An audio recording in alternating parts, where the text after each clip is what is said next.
નમસ્તે. હવે અત્યારે એઆઈ આવ્યું છે એટલે સર્વિસ ઇન્ડસ્ટ્રીઝ છે એ ગ્રો એટલી નથી કરી રહી. બધા શેર્સ બી ડાઉન છે આઈટી ઇન્ડસ્ટ્રીના. હવે બેઝિકલી આપણે ત્યાં કેવું છે કે બધા બેઠાડું સર્વિસીસ બધી અવેલેબલ છે.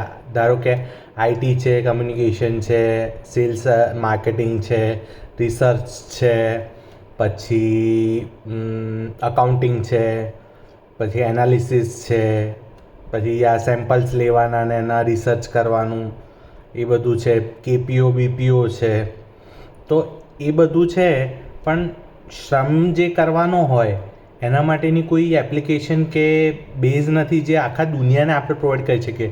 પ્રધાનમંત્રી એવું બોલે છે કે આપણો દેશમાં સૌથી વધારે યુવા છે, કે યુવા વર્ગ છે, કે શક્તિશાળી વર્ગ છે, પણ એનો ઉપયોગ કઈ રીતે કરવો, એને સ્ટ્રીમલાઇન કઈ રીતે કરવું કે જેથી પૂરી દુનિયાને ઉપયોગમાં થઈ શકે તેવી એપ્લિકેશન કે વેબસાઇટ બનાવી શકાય જેનું નામ શ્રમ હોય, જેમાં દરેક પ્રકારના શ્રમ કરનાર લોકોનું રજિસ્ટ્રેશન થયેલું હોય અને એમનું ટીમ હોય અને એ લોકોને પ્લેટફોર્મ મળી રહે કે જેના પર એ લોકો એમનું રજિસ્ટ્રેશન કરાવી શકે કે ભાઈ હું સુથાર છું, મને સુથારકામ આવડે છે, પછી મને લોહારકામ આવડે છે, મને વેલ્ડિંગ આવડે છે, મને કડિયા કામ આવડે છે, મને માળી કામ આવડે છે, મને XYZ કામ, કોઈ બી કામ, પ્લમ્બિંગ છે, પછી ગરાજનું કામ છે, ગાડી રિપેર કરતાં આવડે છે, કાર રિપેર કરતાં આવડે છે, એસી સર્વિસ કરતાં આવડે છે, એસી રિપેર કરતાં આવડે છે.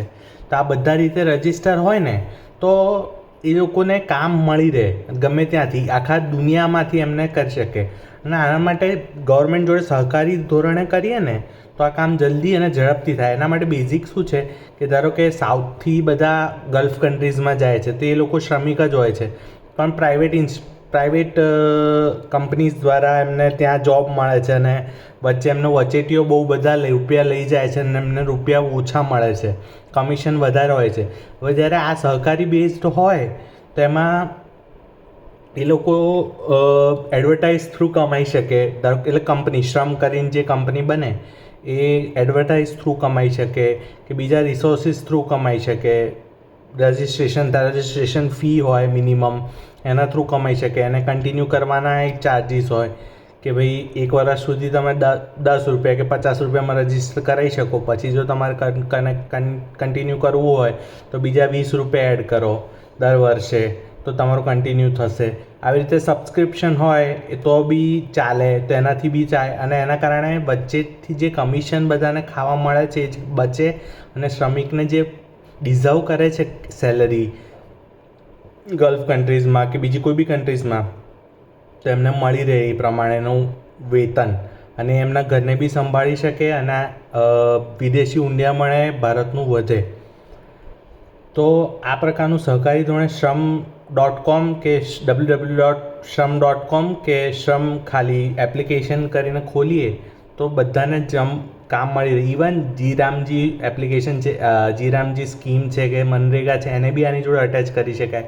ઇવન ખેતીની સમસ્યાઓ જે છે કે ભાઈ ઘણાની જોડે જમીનો પડી છે પણ બંજર થઈને પડી છે કે કાંટાળા વૃક્ષો ઉગી ગયા છે કેમ કે કોઈ ખેતી કરવા માટેનો માણસ નથી, તો જે સ્કિલફુલ છે, જે ખેત મજૂર છે એને બી એમાં એડ કરી શકાય અને એને કહીએ કે ભાઈ તું તારું રજિસ્ટ્રેશન કરાય એટલે તને કોઈ બી રાજ્યમાંથી લઈ જશે કે કોઈ બી દેશમાંથી લઈ જશે કે જ્યાં ખેતીની સમસ્યા છે, ખેત મજૂરો નથી. ઇવન ચીનમાં આવ્યું હતું કે ભાઈ હવે ખેતી કરવાવાળા માણસો નથી તો આપણે ત્યાંથી ખેતીના માણસો, ખેત મજૂરો એમને ત્યાં એક્સપોર્ટ થઈ શકે અને એ લોકોને કામ મળી રહે અને એ બી ત્યાં એમનું આટલું મોટી જનસંખ્યા છે એને ખાવાનું ખોરાક મળી રહે અને સાથે સાથે આપણે ત્યાંથી એમને કામ મળી રહે આપણા થ્રુ. તો સહકારી ધોરણે હોય તો એમનો પાસપોર્ટ બી જલ્દી બને. એમને કોઈ સ્કિલ શીખવી હોય તો ગવર્મેન્ટ એમને હેલ્પ કરે. ધારો કે કોઈ ખેત મજૂર છે એને બેઝિક આવડે છે કે ભાઈ ટ્રેક્ટર ચલાવતા મને આવડે છે પણ મારે ડ્રોન ચલાવતા પણ શીખવું છે તો ગવર્મેન્ટ સ્કીમ હોય એની બી એડવર્ટાઇઝ ચાલતી હોય કે કોઈ પ્રાઇવેટ ઇન્સ્ટિટ્યૂટ હોય એની એડવર્ટાઇઝ ચાલતી હોય કે તમે મારે ત્યાં આવીને શીખી શકો છો. કે પ્લમ્બિંગનું કામ મારે શીખવું છે, ધારો કે 2 એક્સપર્ટીઝ શીખવી છે કે ભાઈ પ્લમ્બિંગ ને સુથારકામ બંને હું કરીશ, ઇલેક્ટ્રિશિયનનું કામ હું કરીશ તો એ બી કામ કરી શકે. ઇવન જે બેઝિક એન્જિનિયરિંગ લાઇન છે ને, મિકેનિકલ, સિવિલ અને ઇલેક્ટ્રિકલ, એ બી હવે ભવિષ્યમાં પાછી લાઇમલાઇટમાં આવશે, કેમ કે એઆઈ થ્રુ બધું કામ કોડિંગ ને બધું જ ઓટોમેશનમાં જતું રહ્યું છે. તો હવેનું ભવિષ્ય પાછું શ્રમનું આવશે, ઇન્ડસ્ટ્રિયલાઇઝેશનનું આવશે, જ્યાં નવી રિસર્ચ થશે કે રોબોટ્સ આવી ગયા છે. તો રોબોટ્સના બદલે પણ એને બી સુપરવિઝન કરવા માટે માણસ જોઈશે, કે ઇલેક્ટ્રિક મેકાટ્રોનિક્સ જોઈશે, કે ઇલેક્ટ્રિકલ જોઈશે, કે સિવિલ જોઈશે, કે સિવિલ બી કન્સ્ટ્રક્શન તો જોવું પડે ને એને, ઇન્ફ્રાસ્ટ્રક્ચર ઊભું કરવું હોય. ઇન્ફ્રાસ્ટ્રક્ચર આફ્રિકામાં જરાય નથી, તો ભવિષ્યમાં આફ્રિકામાં ઇન્ફ્રાસ્ટ્રક્ચર ડેવલપ થાય, ત્યાં એમનું કામ વધે, તો આપણે અહીંયાથી માણસો મોકલી શકીએ ને એમને કામ આપી શકીએ, તો એ લોકો રજીસ્ટર કરી શકે, એમની સ્કિલના વિડીયોઝ બી એ લોકો અપલોડ કરી શકે કે ભાઈ હું પ્લમ્બિંગ કામ આ રીતે કરું છું, આ રીતે કરું છું.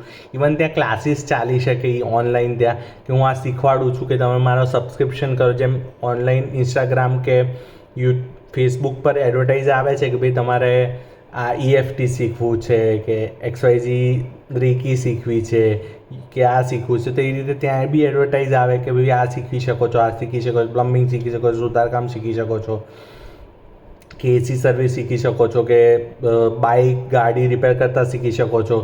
એના બેઝિક એડવાન્સ કોર્સ હોય તે બધું શીખી શકો છો, તે બી શ્રમમાં એડ કરી શકાય, એની એડવર્ટાઇઝ હોય. પછી દરેક જણ પોતાની સ્કિલ મૂકી શકે કે ભાઈ હું ખેતી જાણું છું, ખેતીના આ પ્રકારો છે, ગ્રીન હાઉસ નેટ બનાવીને એને એમાં કઈ રીતે ખેતી થાય એ હું જાણું છું, ટપક સિંચાઈ પદ્ધતિથી કઈ રીતે થાય, વર્ટિકલ ખેતી કઈ રીતે થાય એ બધું હું જાણું છું. જો તો કોઈને જરૂર હોય તો મને કહેજો. ઇવન સાથે એમને ઇંગ્લિશ કોર્સીસ બી ત્યાં શીખવાડી શકાય, કે જેથી દુનિયામાં ક્યાંય બી ખૂણે બી એ લોકો જઈ શકે ઇંગ્લિશ જો જાણતા હોય તો. તો આ બધું બેઝિક વસ્તુઓ જો જાણતા હોય ને તો કરી શકાય. ઇવન એ લોકો ટીમ બનાવીને પોતાનું ગ્રુપ બનાવી શકે એના પર, કે ભાઈ અમારી ટીમ છે, એમાં ટીમ લીડ છે જે ઇંગ્લિશ જાણે છે, બાકીના લોકો નથી જાણતા, તો એમને લોકોને લીડ કરીને એ લોકો બધા જઈ શકે, બીજા દેશમાં કામ કરી શકે. તો શ્રમ કરીને સહકારી ધોરણે આ ઊભું કરવામાં આવે તો કામ જલ્દી થાય, લોકોને રોજગાર મળે, વિદેશ ગમન થાય, અને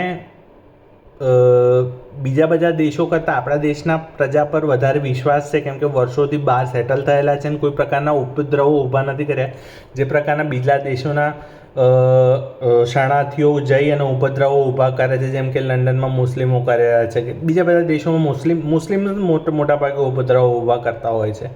તે પ્રકારના ઉપદ્રવો વગર કામ બી કરે, ત્યાં ખેતીનું કામ કરે, સર્વિસીસનું કામ કરે, શ્રમને લગતું કામ કરે, તો એમને રોજગાર બી મળે અને અહીંયા વિદેશી ઊંડિયામણ બી અહીંયા આવે અને લોકો શાંતિથી રહી શકે.